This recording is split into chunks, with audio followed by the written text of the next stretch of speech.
Friends, আজ তোমাদের সাথে শেয়ার করছি একটা অভিনব ডিশ, নারকেল নাড়ু।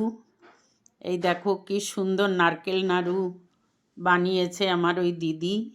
এটা খেজুরি গুড় মানে পাটালি গুড় দিয়ে হয়েছে, আর নারকেলটা টাটকা নারকেল ছিল, দারুণ হয়েছে। দেখো তোমাদের সাথে শেয়ার করছি, খাওয়াতে তো পারবো না তোমাদেরকে, দেখাচ্ছি, দেখে জেনে নাও কিভাবে বানায় বা বানিয়েছে।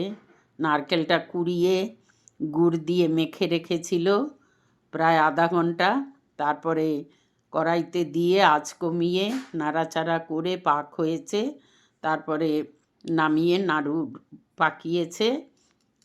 এর আগের ভিডিওটা করতে আমি টাইম পাইনি, তাই নাড়ুটা রেডি হয়ে গেছে, তোমাদের সাথে নাড়ুটাই শেয়ার করলাম, পাক দেওয়াটা আর শেয়ার করতে পারলাম না। ওকে, থ্যাঙ্কস, তোমরাও করে খেও, সবাই খুব ভালো থেকো।